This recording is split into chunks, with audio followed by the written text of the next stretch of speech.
तो सबसे पहले तो मैं आपको बता दूं, इसका मार्केट कैप 37,000 करोड़ का है। स्टॉक का पी रेशियो सिर्फ 8.9 का है। रिटर्न ऑन कैपिटल एम्प्लॉयड 31% के साथ, रिटर्न ऑन इक्विटी 34% के साथ। ये जो स्टॉक है इसका इंटरेस्टिक वैल्यू 8,000 का है, लेकिन ये अभी सिर्फ ट्रेड कर रहा है 2,000 के आसपास। मतलब इंटरेस्टिक वैल्यू से काफी ज्यादा नीचे ट्रेड कर रहा है, काफी सस्ता मिल रहा है। अगर कंपनी के सेल्स की बात करो तो लगभग 900 करोड़, 300 करोड़, 2400 करोड़ और अभी 2025 के मार्च तक में इसने लगभग 4500 करोड़ के आसपास सेल्स दिए।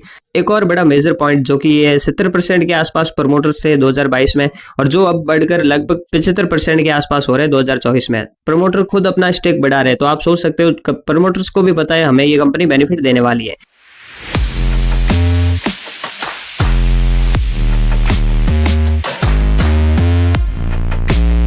So hello and welcome friends, स्वागत है एक बार फिर से हमारे YouTube channel talk about stock. आज की इस वीडियो में हम आपके लिए फिर से एक ऐसा स्टॉक लेके आए जो आपको फ्यूचर में अच्छा रिटर्न देने का पोटेंशियल रखता है। तो कौन सा है वो स्टॉक, क्या उसके फंडामेंटल्स होने वाले हैं, सभी इस वीडियो में डिटेल एनालिसिस करने वाले हैं। साथ ही मैं आपको बता दूं, ये जो कंपनी है वो फाइनेंस सेक्टर से आती है और इसका पी रेशियो मतलब प्राइस टू अर्निंग रेशियो बहुत ही कम है, सिर्फ 8 का है। अगर इसका पीयर कंपैरिजन करोगे अदर कंपनीज के साथ तो इसका पी रेशियो उनके कंपेयर में बहुत ही ज़्यादा कम है। साथ ही रिसेंटली इसने 2-3 साल में काफ़ी अच्छा ग्रो करके दिया है और आने वाले टाइम में भी आपको एक अच्छा ग्रो करके रिजल्ट दे सकती है, क्योंकि इसके फंडामेंटल काफ़ी ज़्यादा स्ट्रांग है। लेकिन उससे पहले मैं आपको बता दूं, ये कोई स्टॉक रेकमेंड वीडियो नहीं है, तो अपनी रिसर्च खुद से करके आपको अपनी इन्वेस्टमेंट करनी है। तो चलिए बात कर लेते हैं इस स्टॉक के फंडामेंटल्स की। तो आज के इस वीडियो में हम बात करने वाले हैं ऑर्थम इन्वेस्टमेंट इंफ्रास्ट्रक्चर लिमिटेड के बारे में। ये जो स्टॉक है उसका करंट मार्केट प्राइस चल रहा है अभी 2,223 रुपये और आज के दिन भी इसने 1% का रिटर्न दिया है। साथ ही अगर बात करें इसके बिजनेस मॉडल की, तो मैं आपको बता दूं, ये जो कंपनी है वो शेयर्स में, म्यूचुअल फंड में, सिक्योरिटीज में इन्वेस्टमेंट करने का काम करती है। ऐसे इन्वेस्टमेंट के काफ़ी सारे सेगमेंट में ये इन्वेस्टमेंट करती है। साथ ही ये जो कंपनी है वो लोन्स एंड एडवांस भी प्रोवाइड करती है। तो ओवरऑल इसका जो बिजनेस है वो इन्वेस्टमेंट के रिगार्डिंग ही होता है। साथ ही इसी कंपनी की अगर थोड़ी और डिटेल में बात करें तो सबसे पहले मैं आपको बता दूं, इस कंपनी का जो ज़्यादातर बिजनेस है, जो ज़्यादातर रेवेन्यू है वो 89% के आसपास सिर्फ और सिर्फ इन्वेस्टमेंट से ही आता है और 11% के आसपास अदर सेगमेंट से। साथ ही थोड़ा और डिटेल में जानोगे तो ये कंपनी जो है वो ऑपरेट करती है अपनी 75 ब्रांचेस। साथ ही इसकी जो टोटल लोकेशन है वो 170 लोकेशन के आसपास काम करती है और इसका जो मेन हेडक्वार्टर है वो मुंबई में है और इस कंपनी के अंदर 425 पीपल के आसपास लोग काम करते हैं। तो अब बात कर लेते हैं इसके फंडामेंटल्स की। अगर फंडामेंटल्स की बात करें तो सबसे पहले मैं आपको बता दूं, इस कंपनी का मार्केट कैप लगभग 37,700 करोड़ से ऊपर का है। साथ ही स्टॉक का पी रेशियो 8.9 का है।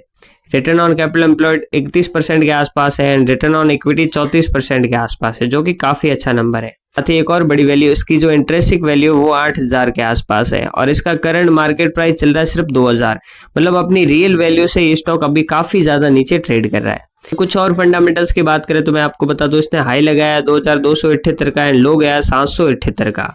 साथ ही डेप्ट टू इक्विटी 0.04 है, मतलब कंपनी पे किसी भी तरह का कोई डेप्ट का प्रेशर नहीं है, मतलब कर्जे का कोई प्रेशर नहीं है।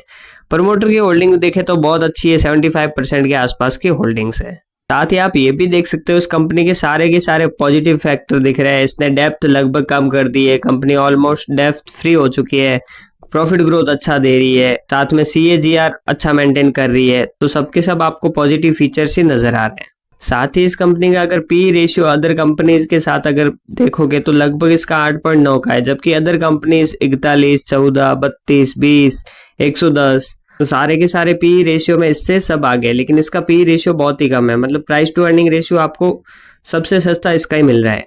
साथ ही कंपनी की अगर सेल्स की बात करें तो लगभग आप देख सकते हो 2021 के आसपास इसकी 256 करोड़ थी, 22 में 900 करोड़ के आसपास, फिर 23 में वापस कम हुई 374 करोड़, लेकिन 2024 में लगभग इसने 2400 करोड़ और 2025 मार्च तक में इसने लगभग 4500 करोड़। मतलब पिछले 2 साल में काफी इसने ग्रोथ दिखाई है। और जबकि इसकी एक्सपेंशन आप देख सकते हो लगभग 474 करोड़, उससे पहले माइनस में, फिर 43 करोड़। मतलब कंपनी सेल्स तो अच्छा जनरेट कर रही है और एक्सपेंशन बिल्कुल ही जीरो है, सपोज कर सकते हो आप। मतलब कंपनी किसी भी तरह का कोई खर्चा नहीं कर रही है, क्योंकि आपको पता है एक इन्वेस्टमेंट कंपनी है तो इसमें इतना एक्सपेंशन नहीं होता है, सिर्फ एक सैलरी निकालनी होती है सिर्फ एम्प्लॉयज की।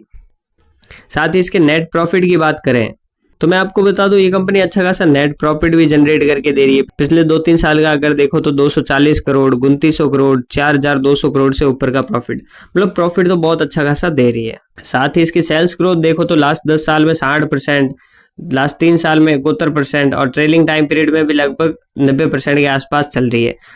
कंपाउंडेड प्रॉफिट ग्रोथ भी देख सकते हो 127%, 200%, 85%, 45%, जो कि काफी अच्छे नंबर्स होते हैं। सबसे मेजर पॉइंट बताता हूँ इसके शेयर होल्डिंग पैटर्न में। यहाँ पे जो इस कंपनी के प्रमोटर है 2022 में 70% के आसपास थे, फिर ये बढ़कर 71% के आसपास हो गए, फिर 2023 में लगभग 74%, 2025 आते आते ये लगभग 75% के आसपास होने जा रहे हैं। मतलब आप देख सकते हो कंटिन्यू प्रमोटर्स अपनी होल्डिंग कुछ ना कुछ बढ़ा रहे हैं। मतलब प्रमोटर्स को भी पता है कि हमारा इसमें बेनिफिट है। साथ में FIIs दे सकते हो, वो भी अपनी होल्डिंग्स धीरे धीरे इसमें इंक्रीज कर रही है। साथ में जो DIIs है उसने भी अपनी होल्डिंग्स बढ़ाई है और पब्लिक भी लगभग 17% के आसपास है इसमें।